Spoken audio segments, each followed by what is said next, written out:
Hit the on button.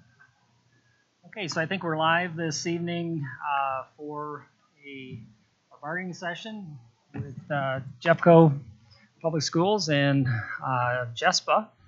So we want to get things rolling tonight. We've got a couple hours scheduled. And let's start with introductions. Can we do that first? I am Xander Kashub. I'm the president of Jespa. I'm Lonnie Byrne. I'm a liaison for JCEA. I'm Brandy Velasquez, the second vice for JCEA. Hello, I'm John Duran. I'm the JCMA president and an electrician. Darcy Hassler, paraprofessional. Sarah Smith, Jespa preschool. Deneen Cusack, Director of Employee Relations. And I'm Phil Bedford, Executive Director of Employee Relations. So I know we have had some conversations, ongoing conversations throughout the fall with regards to some possibilities for retention bonuses. There were some conversation that got a little bit controversial with regards to some other types of incentives, attendance, that type of thing that certainly didn't go well. And I know there's been quite a bit of conversation around what can we do in helping support employees who are here and stay here and want to be here and be a part of Jeffco. So in talking about some of the incentives, back on December 16th, after I had a nice conversation with the JCEA board over at the Jespa office, I know there was some conversation with transportation around what that might look like. I think it's really important to note that, we like to have conversations and collaborate and want to be able to be open and, talk about what's the possibility. And I think, sometimes the possibilities become interpreted as something that's for granted or promised or whatever the case may be. But we still have this interest. And so on December 16th,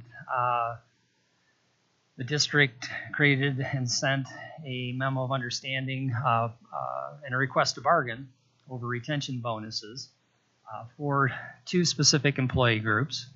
And Jespa received that proposal, and I think all of you probably have a copy of it. If not, I have extra hard copies. And in that proposal, the whole conversation was, retaining employees is really important to us, especially in this market. We also have looked at what some of the underspend has been because we haven't been able to fill positions.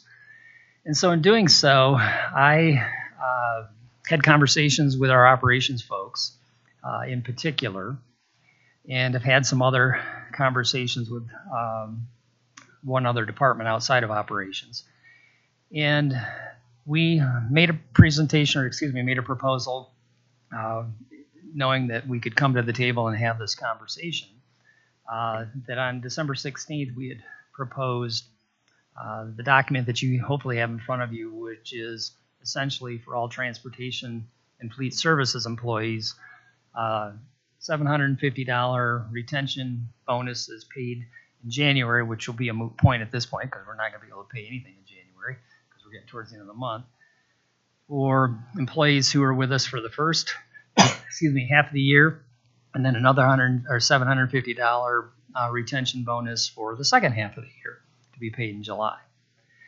Likewise, we did the same with food nutrition services and looking at vacancy rates, et cetera, and having a $750 bonus, retention bonus paid midway through the year, and then another one at the end of the year.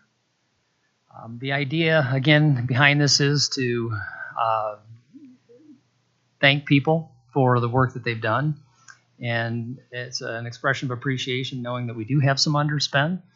What I will tell you this evening is that what you were presented with is the dollar amount I have authorization to provide in the way of retention bonuses. And so that's what was presented on the 16th of December in the way of a request to bargain. So that, in a nutshell, is the district proposal. I know you have a counter proposal. We can talk a little bit about that. And go from there. All right, thank you, Phil. So yes, we do indeed have a counter for you, and I will read what we're countering with. And I believe you got the document? Okay. So we're not changing much here, but we are asking to increase that $750 amount to $800. So 2 payments of $800.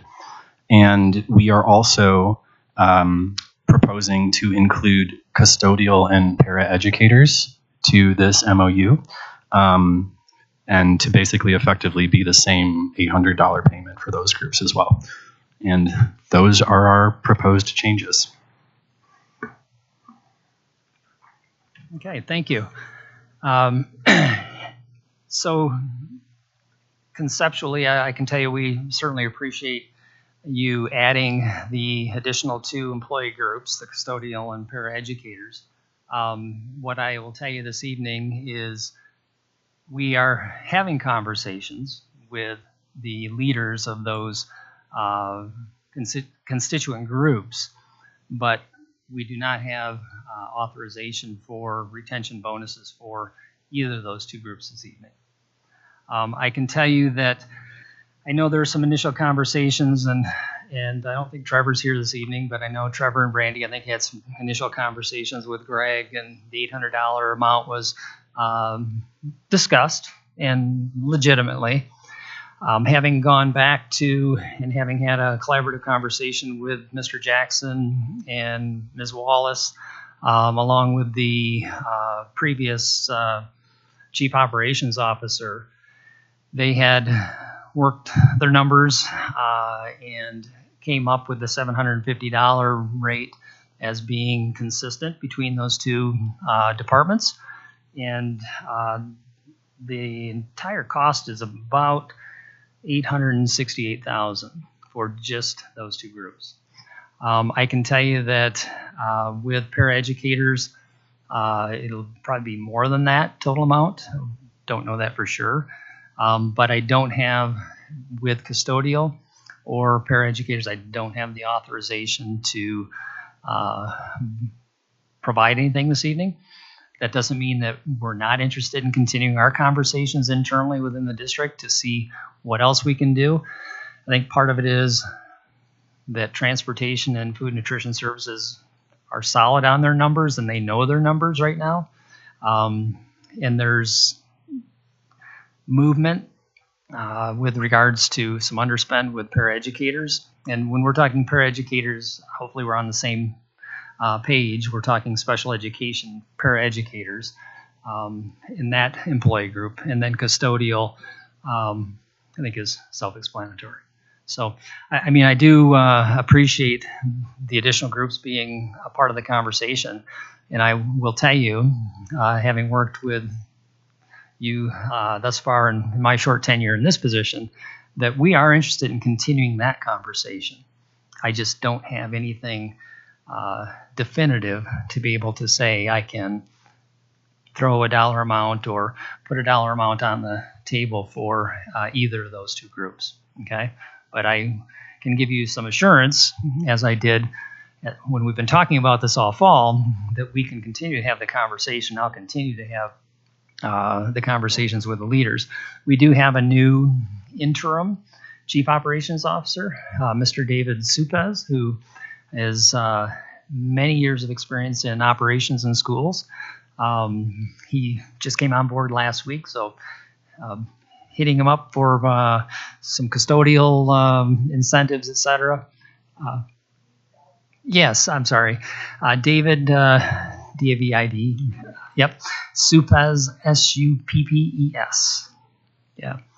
and long time educator, came out of retirement just to help us on an interim basis. He, just as an FYI, he's not interested in staying. He's here to help us in the interim with the vacancy in our chief operations officer position.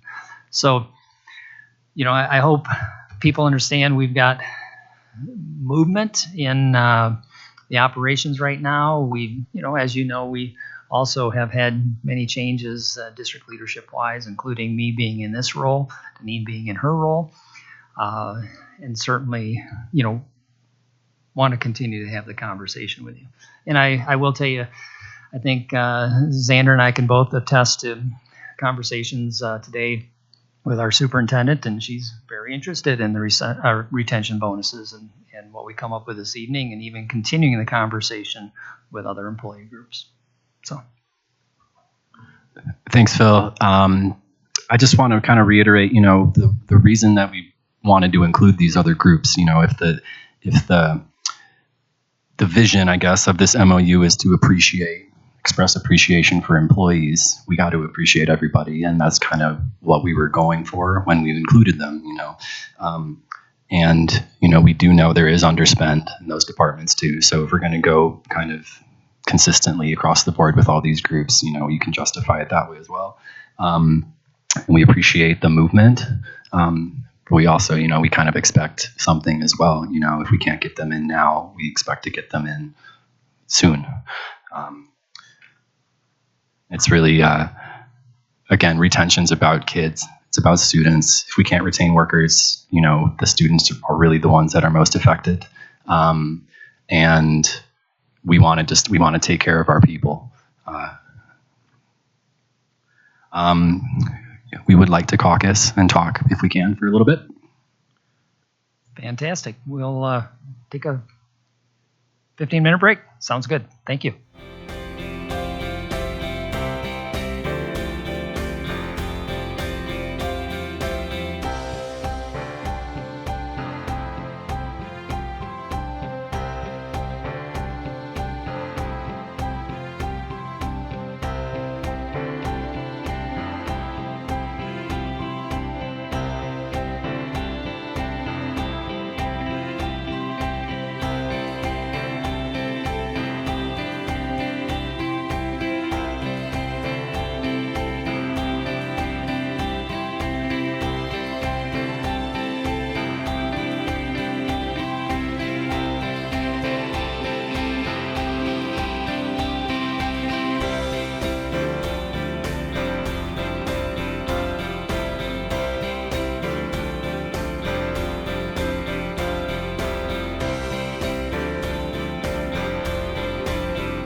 Okay, I think we're ready to continue after caucus.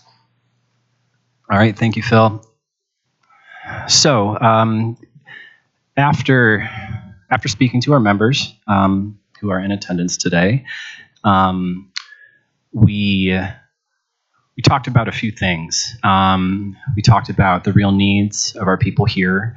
We talked about health insurance benefits. We talked about other benefits. We talked about better wages. We talked about fully staffed departments, full-time hours, all of these things that we need. Our people need it.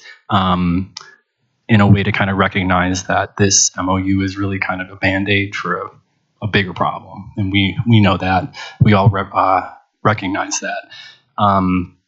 Now, coming back with kind of a counter and what we're thinking here, we're willing to kind of, like you were saying, to kind of rework the way we bring in other groups and support our other groups here. But we need to have that $800. And I appreciate that, and I know that $800 amount was symbolic from a conversation back in the fall, and from where we're at this evening, the $750 threshold was determined in collaboration between the Executive Director of Transportation and the Executive Director of Food and Nutrition Services, knowing that they wanted to keep things on somewhat of an even level, the $750 threshold, and also rethinking dollar amounts, et cetera. Both of them felt that the $750 was appropriate and felt more equitable, if you will. I will say this to continue the conversation around the additional groups. I am more than happy to continue in those conversations, and part of it is when we have such a large district and leaders in different departments, and as we talk about specifically from your proposal, custodial, that also begs the question about what about our site services folks, and what about our maintenance folks, HVAC folks, what about our paraprofessionals, and any of our other preschool, any of our other groups, and let me speak to the paraprofessional piece with all due respect. We're talking about paraprofessionals who come from budgets from all aspects of our school district, which are controlled by the schools, the SBB dollars, et cetera, which makes it more difficult to say, we'd love to be able to do this for our paraprofessionals too, when we're not talking about a department budget. Whereas paraeducators, their pay comes from the special education department. So, if we looked at things all fair and equitable, we would be looking at all of our Jespa employee groups. So going back, long story short, and I promised I wouldn't talk this much, the $750 threshold was created in collaboration from two departments. I wouldn't anticipate that even if other departments, custodial, special education, I wouldn't anticipate that they may or may not have dollars to be able to spend on retention bonuses. And that's what I'm trying to get to in the conversations with our special education leaders and also the other maintenance department departments, if you will, facilities, et cetera. So, all I can tell you is what we have tonight is like guaranteed money on the table for these retention bonuses that we want to be able to secure with you. And I know especially our JCTA folks have been waiting patiently, and we've had several conversations.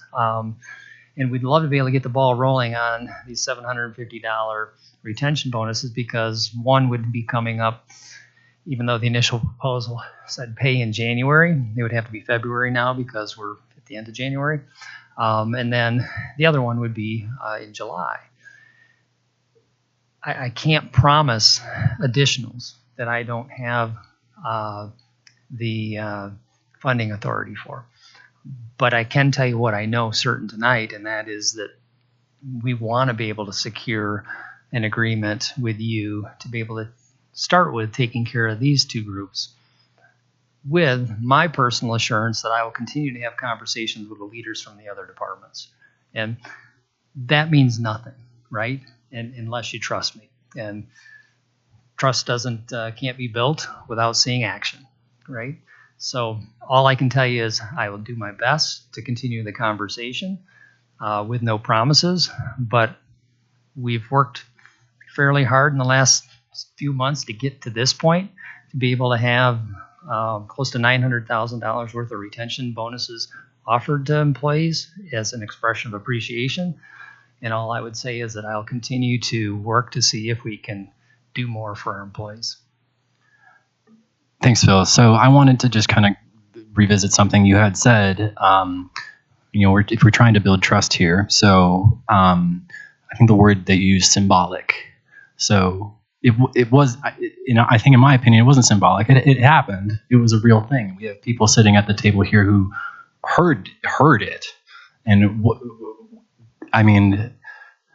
right?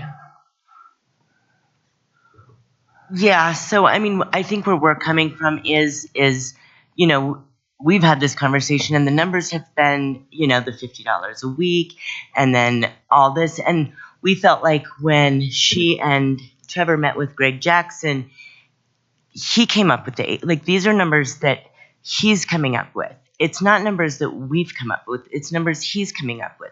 So it's like, why are we having to offer our people $50 less than what he said?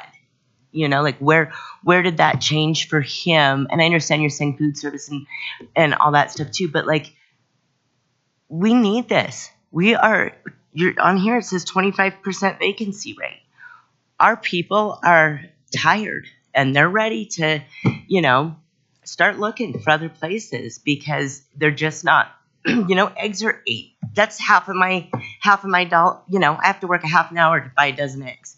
You know what I mean? So this $800 for us really is important, and we've just all fought so hard and, everybody's tired and, we really feel like the 800, he came up with that number. So just cough it up, go ahead and give it to us. You brought it up, No, and certainly I appreciate that. I, again, have to go back and,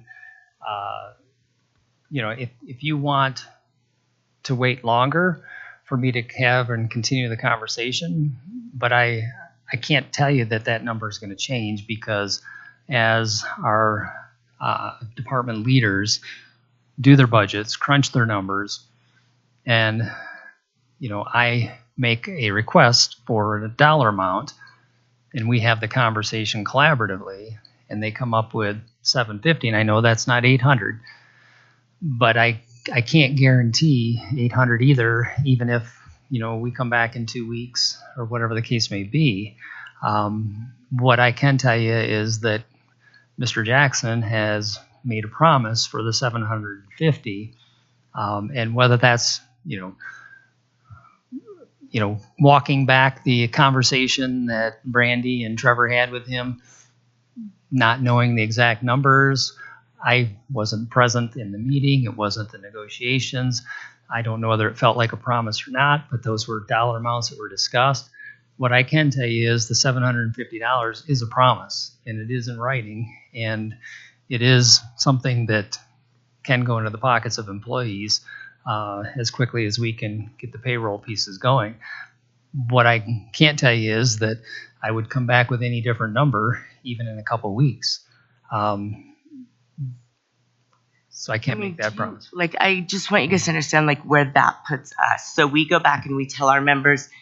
So we pretty much settled then for $750, and you said, with trust, action comes with that, again, out of his mouth. So that was his words. And so we trusted that was what was going to move forward, and his actions are not trustworthy, So, I just, Yeah, I think feel like, again, 800 is what we need. Yeah, I appreciate you saying that. I think we need to be careful and not attacking, because I think two leaders are put in positions at times where they want to do things and then they dig in and look at their budgets and the data and everything else that goes along with it. And sometimes that changes, and it is a significant amount in $750 and $800, yes. But that wasn't necessarily promised. It wasn't promised because a promise comes in writing.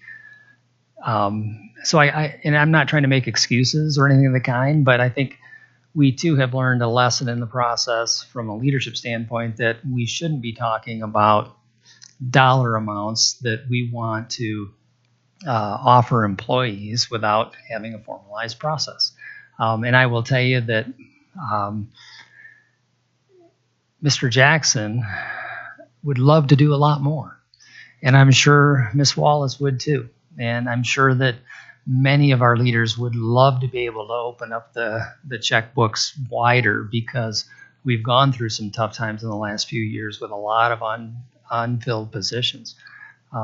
So I do appreciate you saying that. Thank you. I think just kind of piggybacking a little bit with what I said, we want to collaborate. We want to build trust. We kind of want to rebuild that trust, right? It's been a process for sure, but stuff like this, the little things matter to us. When our director says something and then we don't get that matters to us, and we all feel that and we all hear that. So I don't want to diminish those things, because adding all those up, it adds up to a lot, right? So I think we would like to caucus again and discuss this, and let's do half an hour this time, just because last time I went way too little and we went way over. So let's meet in the middle. Yeah, that's fine. Just one other comment, if you don't mind. Yep. I know there was conversation around the transportation, but we also know too there were no conversations around any sort of retention bonus for food nutrition services. Okay, that was recognition of food nutrition services employees and Beth Wallace saying we'd like to do this as well. Okay, so I think we need to recognize the fact that the only retention bonuses that were even a point of conversation came from transportation because of conversations that happened with the executive director. So I don't want to be remiss and fail to recognize that the retention bonuses for food nutrition services was brought forward not because of a conversation with an executive director. It was brought forward because the executive director of food nutrition services believes that this is the right thing to do. And I'll leave it at that, and then we can caucus. Yeah, we appreciate that. I'd like to say something really quick. I do believe that the vision in all departments should be that of what Beth did. I think all the executive directors out there should be willing to go beyond just their normal status quo day, So I understand it wasn't all in writing when they were offered the $800 or whatever, but it doesn't seem right to all in that conversation bring something to the table that puts people against each other in different departments. If they heard $800 and then the reason at the table is that the $800, even though it wasn't in writing, is not being offered, is because we have another department that cannot afford it. It doesn't seem right. That's not okay. That's not good for employees. We have food service sitting right here, and we have transportation sitting right here, and they're asking each other, this is because of you? So I think the messaging when we come to the table should always be collaborative. And I think from the highest level of executive of management, there should be a vision. And if people below are not looking to go above and beyond to fill positions because it's harder than your normal day, then I think we should find out if everybody shares the vision, at all levels. because it doesn't feel good to come back and have food service looking at transportation going, oh, thanks a lot, you know? So I just needed to say that it's not good faith to me to bring something to the table that discounts an original offer because a different department doesn't have the same amount. What would be great is if we could start, at least because transportation was first, with the offer they were offered, and then bring in good faith. We need to talk about food service soon, and maybe we need to start paying them what they can afford now, and start looking at our finances along the way. Because right now we're just kicking the can down the road even further. And guess what? Those savings that we're getting out of that are growing. Thanks.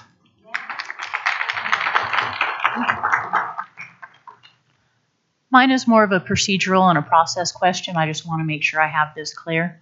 That the proposal came $750 for 2 groups. Our counter proposal was $800 for 4 groups. You said no. You didn't bring a counter to our counter. You just said no. We came back to the table. I just want to make sure I'm following process. We came back and said, we're willing to go from the 4 groups to the 2 groups you originally said. We really need that $800. And you're still saying no. So there's no counter proposal from yours. You're just not accepting our counter. Is that correct? That's correct. Thank you. However, let me make it clear Sure. that that's the proposal we're making this evening that I have authorization for. Okay? If you want to schedule another meeting in a couple weeks, whether I can get different information or not remains to be seen. We can do that. Okay? I'm not saying that we're slamming the door, last best offer, or anything of the kind. From a process standpoint, I have authorization for what you were provided on December 16th. I don't have authorization to go any higher or to add any additional groups. But if you'd like to meet in a couple weeks, I'd be happy to do that, but I can't promise you that that will change. Understood. Yeah. Are we ready to caucus? Yeah, just one more quick thing. Is there a way we can look at the financials for transportation and food service to see how you came up with this number too? It's all And we public information. If Right. you want specifics, absolutely, we can ask Okay. Greg and Beth to pull that information, et cetera. But Okay. We would love to see that information. yeah, I mean, that's not going to happen tonight. Right. Hopefully in a couple weeks or whatever the case may be. Public knowledge, absolutely. Okay. Are we good to caucus now? Okay. Yep. Caucus.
Okay, I think we're ready to continue on. All right. So we have a few things we wanted to say about tonight. And I will start it off. We had a question from our audience out there that went like this. How is my dad supposed to take care of me if he isn't getting paid? And I just wanted to say that. It kind of breaks my heart. And kind of prefaces a little bit of what we're going to talk about. So we came here wanting to finish this tonight also. We share that vision. We came prepared to do so. We came with a counter proposal. But there are no decision makers here with authority to bargain with us. And for us, that reads like there's no intention to bargain with us today. This is surface bargaining. We really, really need Greg and Beth here if we're going to be talking about their departments.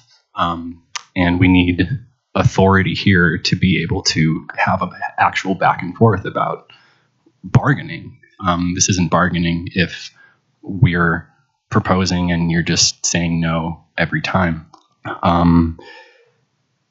Also, we need to be back at the table this week. We can't wait 2 weeks. That's unreasonable delay. And our people need this money now. They need it ASAP. So to say 2 weeks is, that's not acceptable to us to be able to find this information. And we expect it to be this week. And we need people at the table who have the authority to bargain with us. Now, sorry, my brain caught a hiccup here. That's essentially it. We're here, we're prepared, and we want to get this done. And we see no real avenue to do that tonight if there's no one here that has the authority to bargain with us. Thank you. I appreciate that perspective. And we'll see if we can arrange another time this week. But I will tell you that regardless of whether Mr. Jackson and Ms. Wallace are here, this isn't something that they've taken lightly with their budgets. And we came here with dollar amounts that they felt very generous about, regardless of the confusion in the conversation around whether it's $800 or $750, and we know there's a significant difference. So I'm here as the lead negotiator, and I am provided authorization. I can't tell you that we could schedule another bargaining session this week that would change the authorization amount any. Okay, so I think that's important to know. And I think that they're very firm in their offers. However, again, with time, I can have the conversation, but I can't tell you that can happen tomorrow, okay? Or we can reconvene tomorrow or Thursday. But we can certainly ask the question. Right. Yeah. We express that as a, it's, again, this has been a very long, drawn out process, and we all know that. We want it to be done. And it's just that expectation. We want this to be done so we can focus on other priorities, right? And so I guess we have a hard time sitting on this side of the table and hearing you say you need 2 weeks to come up with the numbers or the finances and stuff like that too, and and you need time. Can you make a phone call? Can we call Greg? Can we call Beth and talk to them? Or is it we feel like putting it off is really just delaying, and it is unreasonable to us. We're here. We can wait for you to call these people who have the authority, right? And we would ask that in the future. Yeah, no, and Xander, I certainly appreciate that. I am willing to follow up this conversation this evening with conversations tomorrow with them. But you also have to realize, too, they have a new supervisor who's interim, and anything beyond what's already been approved for them at this point, they'll need authorization. So, there is a chain of command in each department, and I have to respect that chain of command with regards to the authorization pieces. But I'm more than happy to have the conversation tomorrow with them to see if we can't get some things moving. And I am more than willing to come back to the table if we can get it arranged tomorrow night or Thursday night. And if we can't, it will have to wait another week after, just because of my schedule. Okay, yeah, we appreciate the timeliness of this, and we want it to happen ASAP. So whatever you can do to make that happen, we would appreciate it. Fantastic. Well, thank you. Appreciate your time this evening, and we'll be in touch tomorrow. Thanks so much.